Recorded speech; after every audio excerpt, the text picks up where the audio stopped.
Asalaamu calaykum.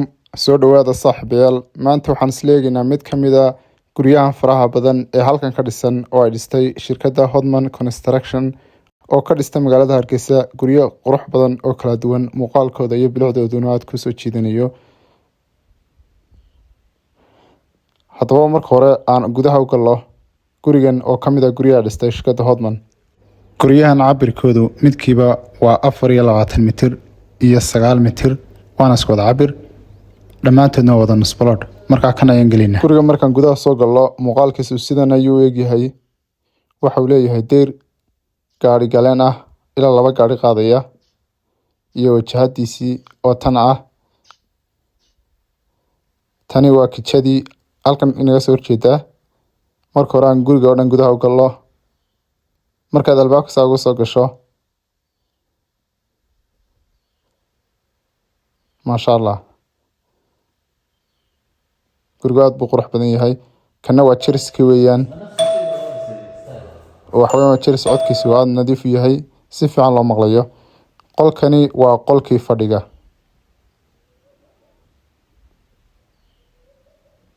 Waa qol waafi ah oo daaqado waaweyn leh, isla markaana waxa weeyaan fadhi u qalma. Leerar iyo iftiin aad qurux badanna uu ku xidhan yahay.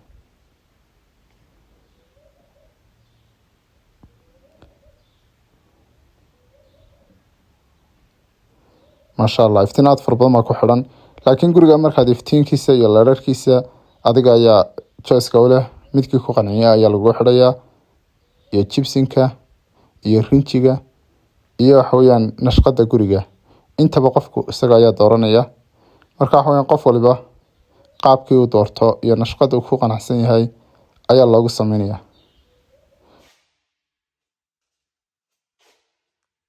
Kani waa suuligii public ahaa ama musqushii.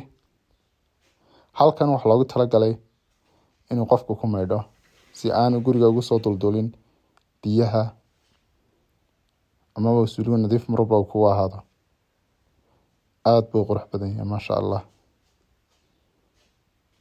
qaybtan waxa weeyaan waa kabarkii cadayga iyo waxyaalaha Colgate-ka alaabaha loogu talagalay iyo muraayadii.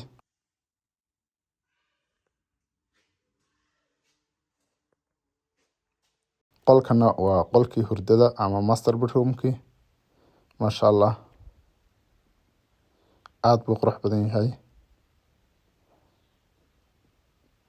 Leerar saayidana uu leeyahay.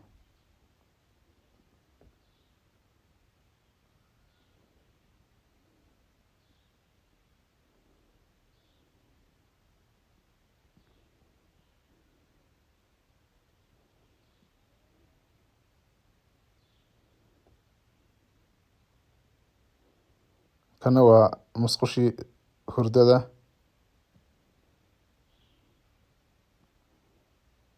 maasha allah, isagana waxa weeyaan waa inaba caadi ma. aad buu waxa weeyaan soo jiidasho iyo qurux u leeyahay. Qolalka kalena kan baa ka mid ah, waa qolalka hurdada.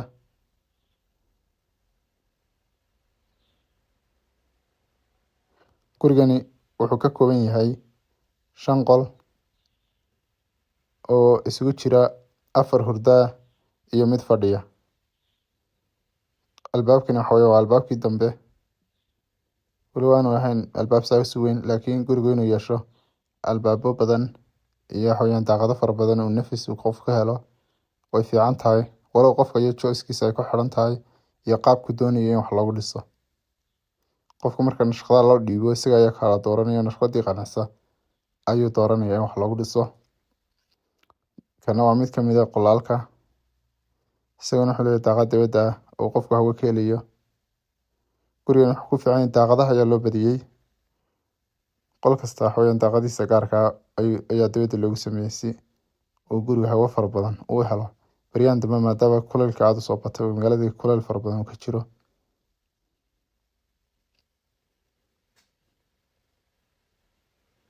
Qolkana waa mid ka mid ah qolalka hurdada. Albaab kale ayuu leeyahay oo u sii jeeda dhinaca kitchada. Adigu haddaad doonaysid daaqad ayaa lagaga dhigi karaa, laakiin qofkii loo dhisayay ayuunbaa malaa qaabkan jeclaaday. tanna waa kijadii weeyaan, waa kijo weyn oo waafiya oo kugu filan oo leh qaybtii stoorka alaaba lagu sii xiraynayana gudaha kusii leh.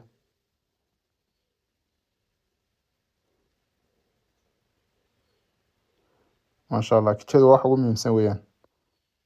iminka dad inta badan guryaha aad ba loo waaweynaysiiyaa kijada. guriga muuqaalkiisa guud ahaan qaabkan ayuu u egyahay. haddaba muuqaalkan waxaan kusoo duubay marka koowaad inaad aragtaan dhismayaasha shirkaddu ay dhisto iyo dhisanadooda qaar ka mid ah, sidoo kale qiimaha oo muhiim ah oo qofka wax weeyaan ku xidhan mar walba jeebkiisa iyo wixii uu awoodi karo. gurigan shirkadda waxay ku dhistay lacag gaaraysa $36,000 ayuu ku kacay. adigana waxaan rajeynayaa insha allah inaad guri aad ku qanciya ay shirkaddu ku dhisto. nambarada shaashada saaran ayaad kala soo xidhiidhaysaa wixii macluumaad intaa ka badan. waa tan iyo muuqaal dambe xiise leh. asalaamu calaykum waraxmatullaahi wabarakaatu.